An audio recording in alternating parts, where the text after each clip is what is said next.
القبض على الرئيس الفنزويلي نيكولاس مادورو ونقله لأمريكا للمحاكمة بعد ضربة عسكرية قوية ومحددة ليلة أمس في مشهد درامي شاف كل العالم. هذه ليست أول حادثة تقوم أمريكا طبعا بإسقاط نظام والقبض على رئيس دولة. في 89 مانويل نورييغا في بنما ضربة عسكرية وغزو لبنما وألقوا القبض عليه وحاكموه في أمريكا. بعدها صدام حسين، سقط نظام صدام حسين وبعدها ألقوا القبض عليه سليبودان ميلوسيفيتش في صربيا، والآن تتكرر في فنزويلا. أنا لا أريد التحدث عن موضوع التحليل السياسي وإعادة تكرار نفس الكلام. أنا أريد أن أتكلم عن موضوع مهم جدا، وهي الدروس المستفادة من هذه الحوادث وإسقاط الأنظمة والقبض على رؤساء الأنظمة ورؤساء الدول.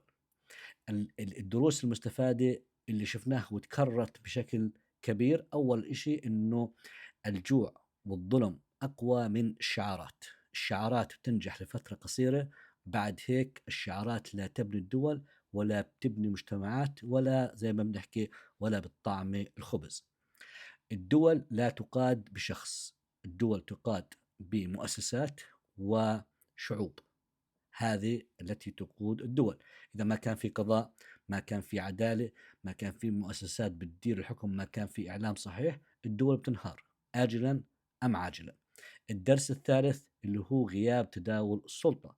ما في سياسة، ما في معارضة، ما في تبديل للحكم، تبديل للمناصب للمسؤولين بشكل مستمر عشان تعمل ريفرشمنت ودماء جديدة تضخها في عام السياسة.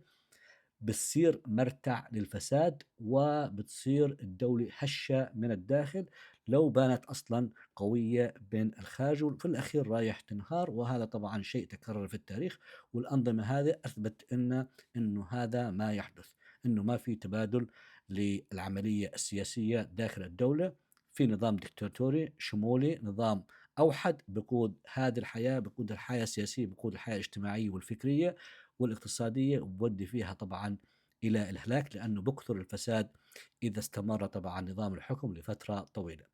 الدرس الأهم اللي هو الأمن بدون عدالة هو قمع. الأمن بدون عدالة قمع، والقمع لا يصنع استقرار دول ولا يصنع استقرار شعوب. مهما الشعوب تبدو متماسكة مترابطة وعندها قوة، وإذا كانت في قبضة أمنية من قبل الدولة، لا، هذا لا يعني هذا أنه في استقرار حقيقي. إنما هناك زلزال خامد يظهر في هذه اللحظات. اللي عملته أمريكا ممكن كان ينعمل من الداخل في هذه الدول وهذه الأنظمة.